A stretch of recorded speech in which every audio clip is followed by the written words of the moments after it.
Good morning everybody, hello again. It is really miserable here in Derbyshire this morning. It is raining, it's colder than it was. I don't know where the sun's gone. It was absolutely beautiful the last few days, but unfortunately not today, so it's a great day to be crafting. I was thinking about Facebook Lives over the weekend, and I was thinking about how I really feel like I'm sort of chatting to you personally, and it's like we're becoming really good friends. And then I thought about what happens when it goes on to all the other platforms and people look at it weeks later. And I've been chatting about the fact that it's raining and stuff like that. So apologies if you're watching this sort of miles on and you just think I'm a crazy person. But I don't really want to change the way that we're chit-chatting, because actually I find it quite therapeutic, and I don't know if you do, but you've got the chance to turn it off if you don't. So there we go, that's it. This is the kit I had on air the other day, and it is literally what was left, but I have got some more bits that I had in the studio. I'm going to tidy it all up, put it in a box, and I'm going to do this as a giveaway. So that kit that sold out, I'm actually going to do that for you so that you've got a little giveaway. And I want to do a few little tips. I'm going to do some stuff with a craft knife, which I think will be really useful for you. And then also, I can't believe it, it's almost like the weather's turned just so that we can get ready for Christmas, because we are launching Christmas on Create and Craft in about a week's time. So I'm going to be a bit naughty, and I'm going to give you a sneaky peek of my Christmas. And then I'm also, the other thing I wanted to share with you is, so we're not going to do Facebook Lives for a couple of weeks because I'm going to be in the studio quite a bit and I've got a lot of shows, but also it's not very easy for me to do it when I'm not here at Chesterfield. The other thing, well, that's because I'm rubbish, of course, with the phone. The other thing is, I wondered if you would be interested if I gave you a painting lesson. So I think some of you will remember that I used to, and still do, paint particularly flowers. Well, with everything I've been doing with flowers and in the garden, everything else, it's got me painting again, and I'm doing a little bit of mixed media stuff, and I'm decorating some furniture. So I wondered if we could do a download, and I'll do the lesson, and then what we'll do is a week later I'll recap it, and you can have downloaded it and you can have a practice at home. There we go. So just a little idea for you. So I thought we'd start some painting lessons in a couple of weeks. I want to show you Christmas then. So I'm just a bit excited about this. So this is my paper kit. These are my dies, and these are what they look like. So first of all, I'm going to show you the paper kit because it is adorable. And I'm going to confess, I'm not the artist for this one. But it's, I've put the kits together, I've worked with Lauren on it, we've worked on what actually is going to be right to make really pretty, beautiful cards, because that's obviously really important. So these sheets are all die cut, so these are the ones that you're getting that are die cut, ready for you to do all your mats and layers and your decoupage. So you get 4 of, no you don't, you're getting more of these. Let me just remind myself what you're getting. Yeah, you get 4 of each, but then you're going to get some of them, you'll see as we come through, you're going to get some of them with silver on as well. And then these are the toppers. So I've got some cute ones, I've got some Christmassy ones, and I really thought about who I'm going to be sending Christmas cards to this year and who you would want to send Christmas cards to. And so things like the grandchildren, you know, I'm going to send lots of family cards this year because I really feel like, because it's been a year of us not being able to see each other as much, I want to send more family stuff. So the cute little bears, the polar bears, which are just, this reminds me of Darcy, because although she's a dog, she still looks like a polar bear when she's all fluffy. Although I don't think polar bears roll around in the mud. They certainly don't roll around in cow poop. So anyway. And then the deers, this reminds me of just that relationship between mums and daughters, and you know what, there's not a day goes by when I don't miss my mum, but you know, that's a real family Christmas design. And these I just love, they're so serene and peaceful. And then the little penguins, the cutest little penguins. We've had a lot of tadpoles in the pond this year. I know you're going to think, what on earth has a tadpole got to do with a penguin? But it was the closest I could get in Christmas terms to something that might have been in our pond. And the other thing you're definitely getting to know is how crazy I am.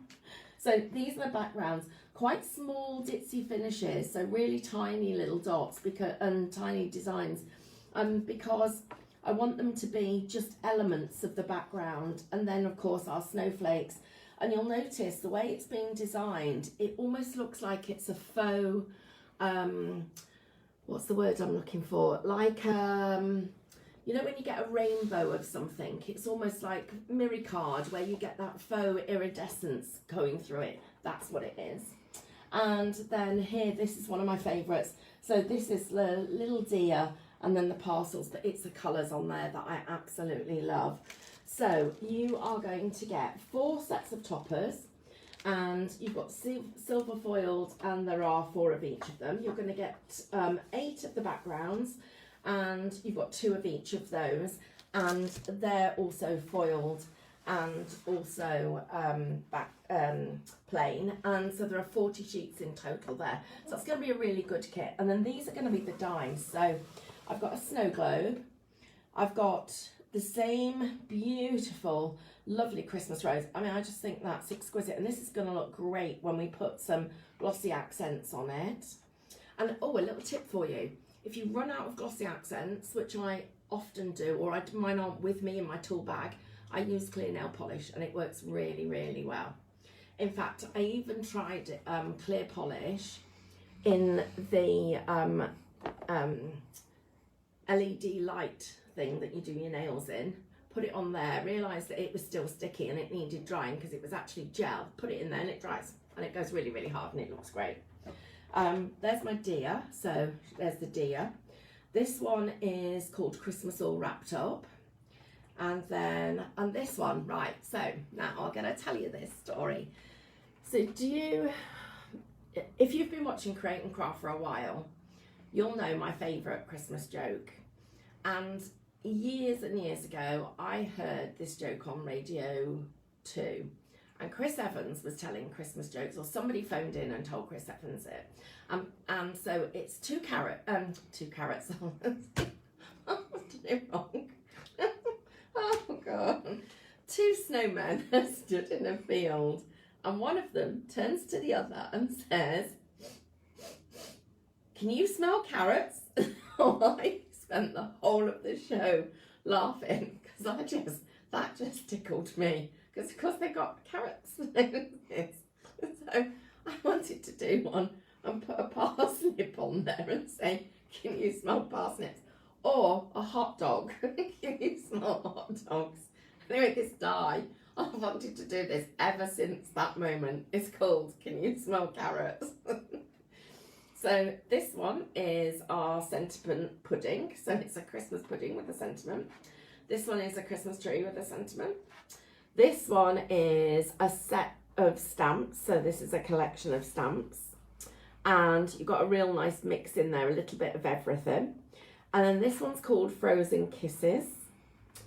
This one is our penguin in a snow globe. This one is our polar bear in a snow globe. And then finally, our reindeer in a snow globe.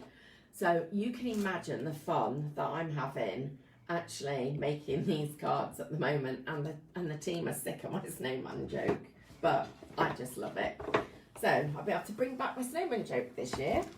Okay, right, let's get down to some crafting then. So I'm going to, first of all, I'm going to show you how we work with this craft knife. And I've got parts of a kit here.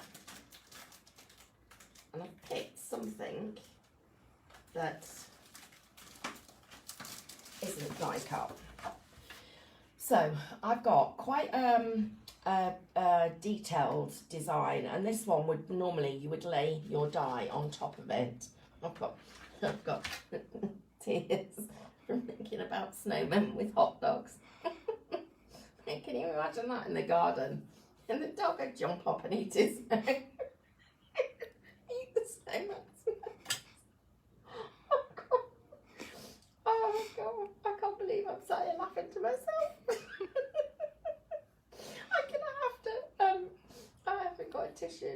dear. I'm gonna build a snowman just to put a hot dog in the nose, and I film the dog running to get the hot dog. That would be hilarious. Oh God, I think Carl will think I've gone mad. sorry everybody. Right, craft knife. So really, really important. I should be using a craft knife when I'm crying, should I can't see the blade. Right, so really important that you keep a nice sharp blade. If you're going to cut yourself, it'll be because the blade's blunt, not because, or you can't see because you're crying. I'm sorry, I put mascara on as well today. Oh, I got all dressed up and it's all running all over the place. Oh dear. Oh, never mind.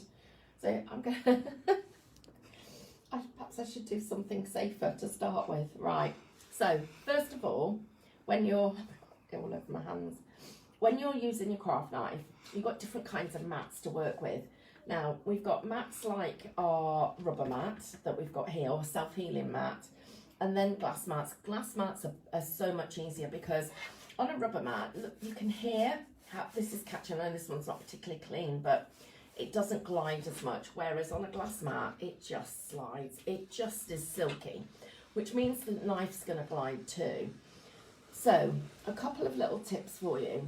If I want to, let me just see if I can draw this for you so you can see it. No, I'll do it on here. So, if I want to get into a square, so if I'm cutting a square and I'm cutting two lines like this, and I get to the corner, how often does this happen? Let me just press a little bit harder through this cardstock and just show you what I mean. You get to the corner and look, it doesn't go through, does it? It doesn't cut through properly. So first of all, a little trick for you. If I lift the blade up onto the point, I've pierced the cardstock. So now when I cut, up on the blade and pierce the cardstock, look at the difference. I'm just going to, that was a really rubbish example. I should stick to laughing, shouldn't I? I'm actually going to need this blade's not as sharp as I want it to be. Look, Alex, the blade isn't as sharp, and I should have checked it. It's been used quite a bit, but I'll do it on a slightly lighter weight piece of card, and then you'll be able to see better. So what happens is when you go like this and you cut, we can hear it cutting now. Can you hear that? When you cut, the problem you get is it cuts through, but it doesn't cut right into the corners. And it's the angle that you've got this bit of the blade at. So if I pierce the cardstock, so I can feel the point of the blade has gone in, and then I go back into that point and I pierce it, what happens is this. So you actually can, oh, and it really isn't sharp. You actually can see the point with where the blade has actually gone. And I'm sorry about this, guys. I should have checked this first. That will teach me to be laughing about snowmen. Right, okay. I don't think you're going to be able to see this, but what's happened is, because I didn't use the point of the blade, I've actually gone slightly past it. So you either end up going past it or not far enough. Whereas with the actual point, I can feel that I've pierced that cardstock. Just my blade's not sharp enough to make sure I've got it. And well, there it is, that's perfect. So you get in that point there, because I've gone right into the point of the blade. And you can see it's a really sharp edge there. So when I'm die cutting, the other thing that when I'm knife cutting, the other thing that I do is I turn my work, not my, and you can see how blunt this blade is because it's doing, right, we're going to abandon that and we'll do that next time. Let me have another little look at my, my other little lists on here. I'll tell you what we're going to do. I'm going to make something. That makes me happy and it makes you happy too. We'll do a couple more card shapes, okay, guys? Oh, I'm so sorry about this. Actually, I'll tell you what, we've got them open over here. Can you see what a mess I'm working in? I wonder got a new craft knife in here? No, never mind. Oh, I've got a nice cup of tea though. Oh, it's a bit cold. Right. Oh, do you get to mark these videos? Do you actually give them points? I can't remember whether you do. Oh God, I hope not. This one might be a good one. Right. So, first of all, let's look at what we do when we want to fold a piece of card in half properly. So I'm going to fold this over. I'm actually going to butt it up against my fingernails like I'm cutting an onion. And I'm just going to get myself a little mark. I'm going to use that as my score line. So as long as I've butted up to the top, so I know that it's straight, because that's a right angle there, I can come into here and I can't stop thinking about snowmen and hot dogs, sorry. I can come into here, and even though I've only got a very small scoreboard, I'm just going to feel its inner ridge. Making sure I'm back in a ridge there. Right, so I've got a card folded in half. Right, the next thing that I'm going to do is, let's have a little think about this. I'm going to score, well, first of all, I'm going to show you how to score around the front as if you were creating a border. So I'm putting my card up to the top that as you can see here. I'm going to count in to where it says 5 millimeters. No, it's 1/5 of an inch. And I'm going to come in, so we'll do a centimetre, so a centimetre is there. And I'm going to come in, so I've stopped a centimetre short. I'm coming down here, I'm going to come up to the bottom. I'm now going to be holding that straight, and I'm going to carry on that line, and I'm stopping a centimetre short. So I'm just making sure I've got a nice firm line there. Coming back up here, butting it up to the top, stopping, starting from that line, make sure it doesn't slip, and coming round, stopping a centimetre short. Nice shape there. Going to now fold that over, butt it up to the top, so make sure that's level. Find my centimetre point and come all the way down. And because I'm working on a small scoreboard, I've got to go up again, so I'm using the bottom now as a guide, and I'm going to stop my centimetre short, and then I'm coming back up here, butt that up to the top, and again feeling the groove, going a centimetre short, and then there's my frame around my card. That's good, isn't it? Right, so that's the first thing we can do. Now I'm going to show you how to make that into an aperture without a die. So that's my blunt craft knife, and I'm going to cut across here in a diagonal. Not perfect. I'll come back to that corner in a minute. I'm going to cut there and here,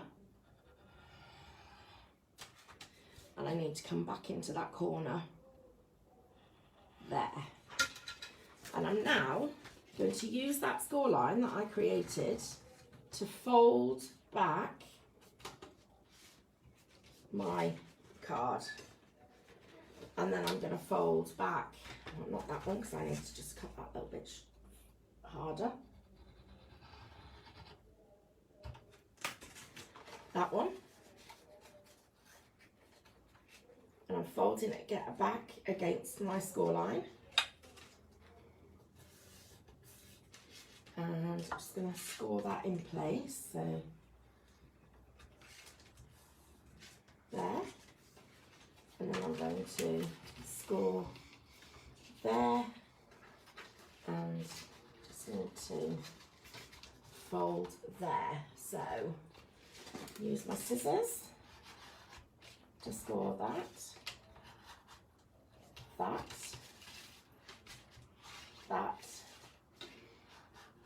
and that. Now you trim off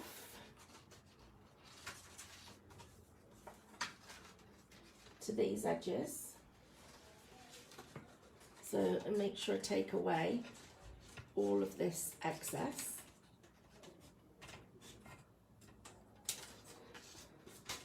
Is the first thing that we do,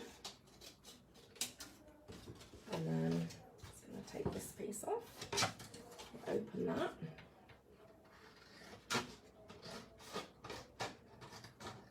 trim to the, and one last piece, which is this one,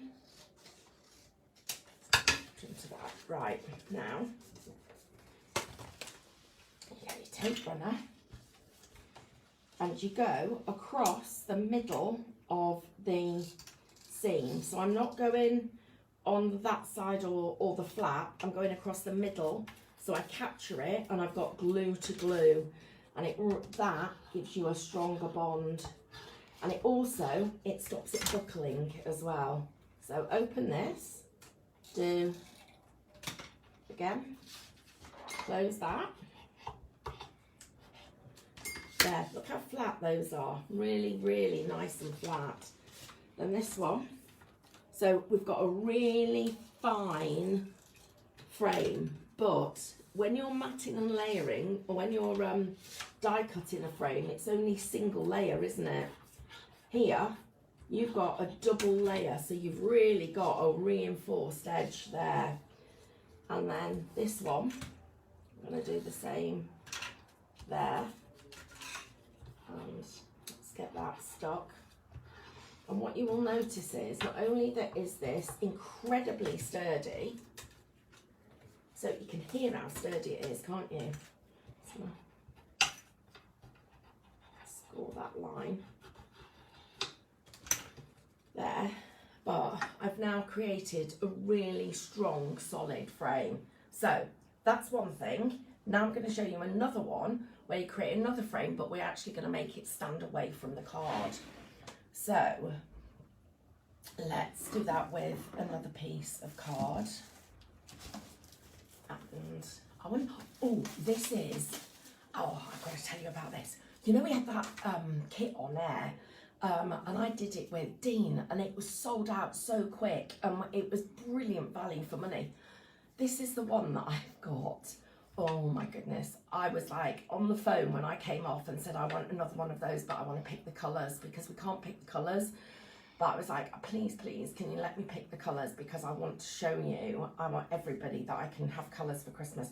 So this is one of the golds. This is another one of the golds. But look at that, gold on one side and buff on the other.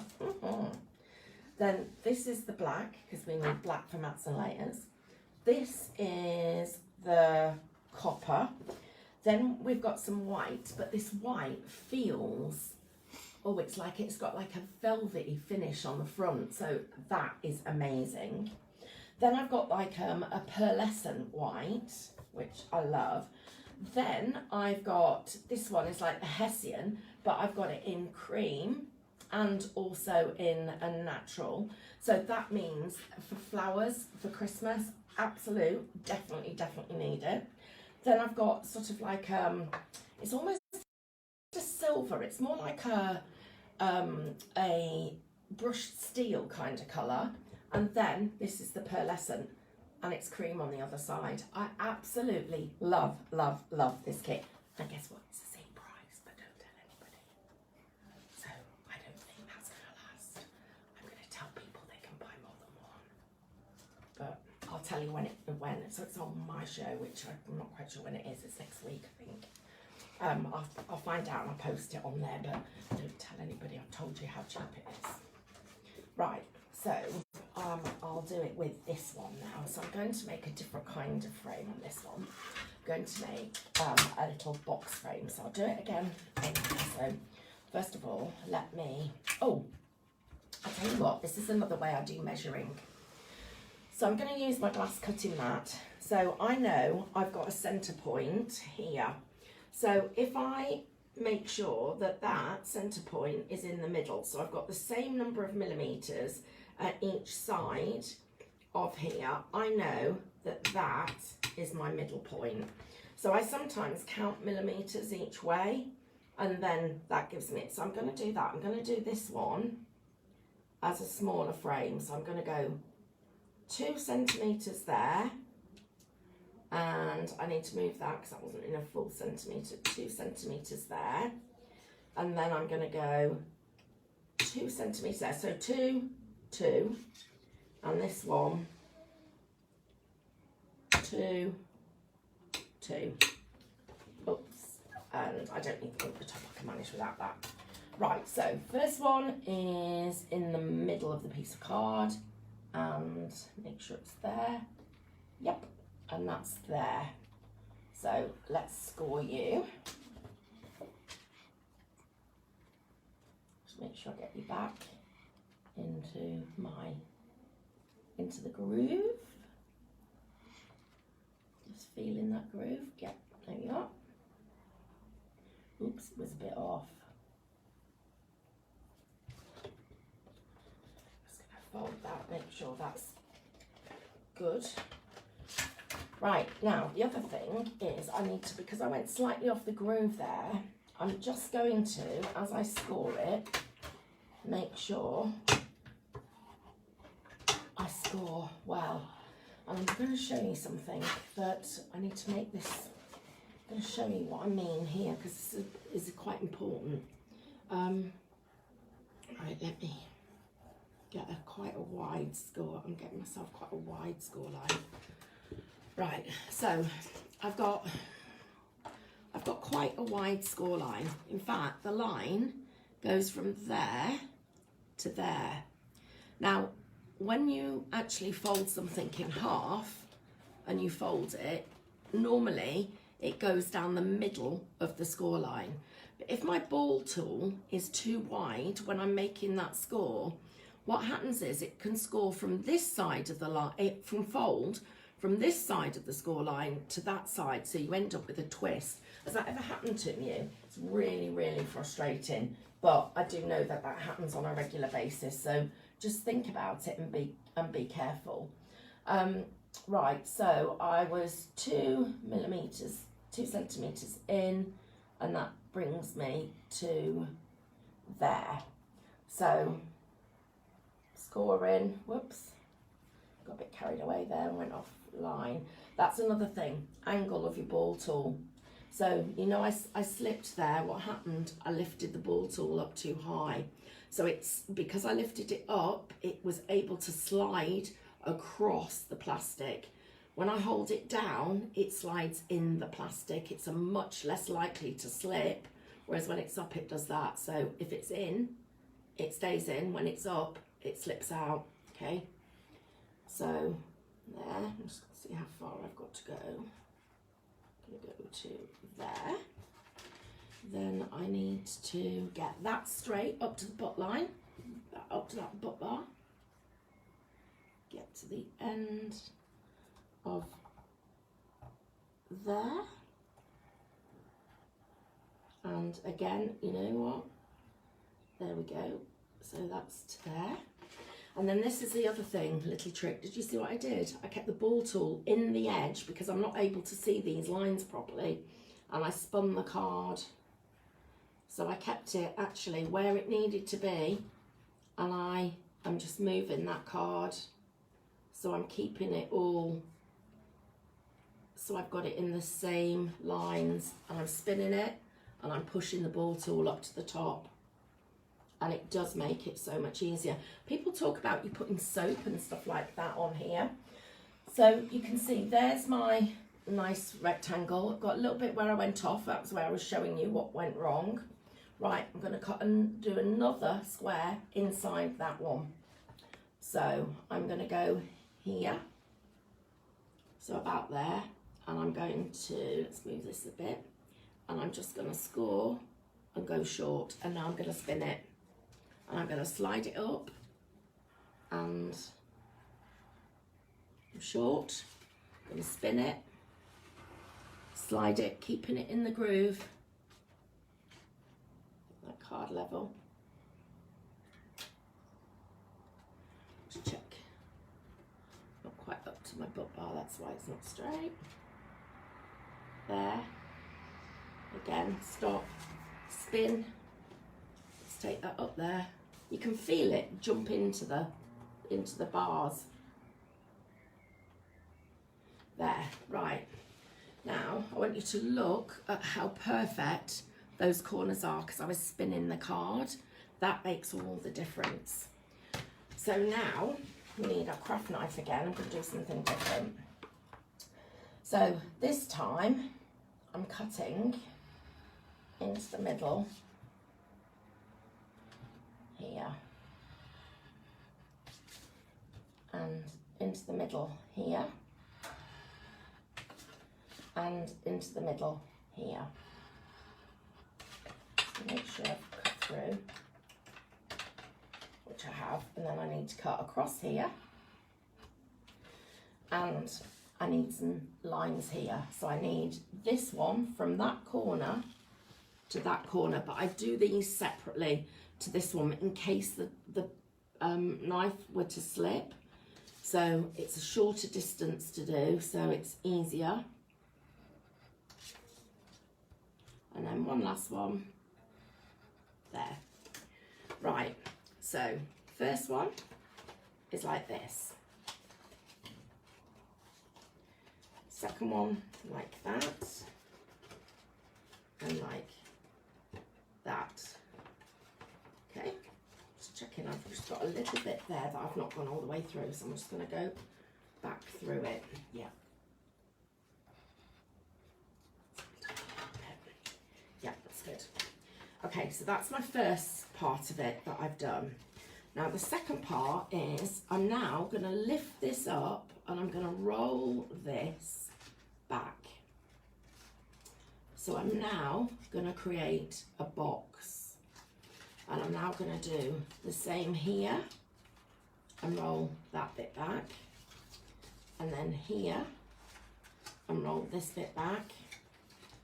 And here and roll this. So I've created my little box that you can see there. Now the next thing you can do is you can snip this off, and I can just glue it so that I'll show you the 3 different ways. So one of them is I just snip this, and it needs to be narrower than the amount you've scored, because it's going to go down there. So there it's narrower, there it isn't. So I need to trim a little bit more off this side. So I'm just going to trim that so it's narrow. Then remember, the glue goes across the actual score line. So across that score line there, just get that. And it goes like that.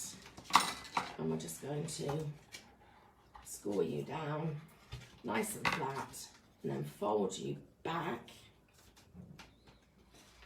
not to score but just back. So I've now got an edge and it's nice and neat. So that's one way of doing it. The other way is I go back onto my scoreboard and I take the distance that I've done there.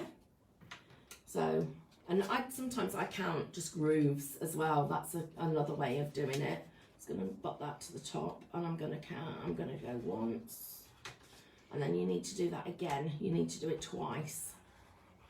Okay, and then you trim off the back of this one, and you fold that back, and you fold it back again. And you fold it back again.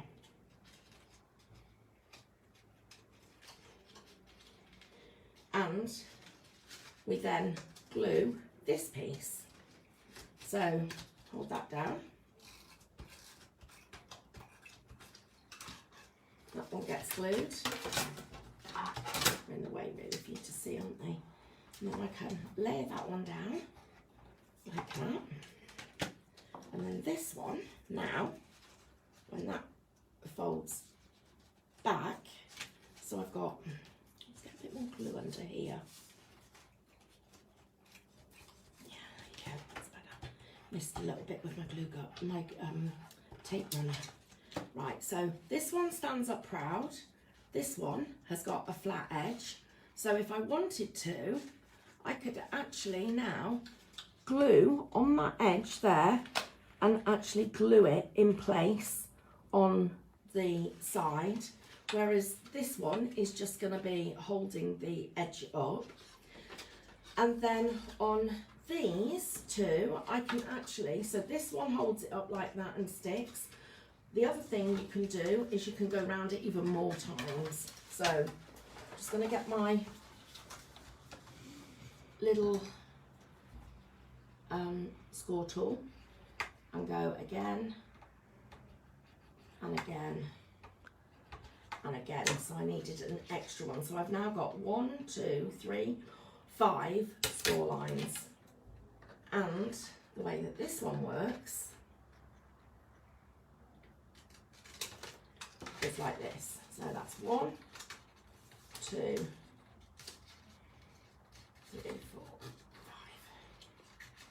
5. And I now glue on there, and that rolls round and makes a really, really sturdy box. So this one gets glued all the way around there, and it's on that piece. So I'm going to glue that one round, and let me see how I'm rolling it and making a box. So I'm just going to need to put my tool in there to make it stick, and my tool in there to make it stick. So I've rolled it and made a frame. This one is going to go back like this, so you can see the 4 different edges that you can create in box frames. So this one gets the glue there, so that's that. Right, so here we go. So these are the 4 different ways. So on this side, it's just glued down and it glues back. On this side, it's glued back on itself, so it gives you a really sturdy edge if you wanted to make a box card. And I'm just going to show you what I need to do to make that work. And that is, I need to put a spine into this piece of card that is the same depth of that as that line, or the fold back, or bigger. It just can't be smaller. So if I now fold that piece of card there, so that when that goes back, it sits like that. So I've got that one sitting like that one going all the way round in a box, and this one, the way this one works is, and this is if you want it as a closed frame, you put the glue on there and I glue it like that. So I've got that one glued to the back of the card, that one just as a flap down, this one as a really clean fold and it goes all the way behind, and that one is just a fold line to the back. So all those different ways of making it so that you've got a pretty frame. And don't forget the little trick. So the other thing I do is I've got a shape. So let's take this triangle, and I decide how many lines I want to come in. So I'm going to come in 2 lines, and so I'm on 1 and then I'm coming in 2.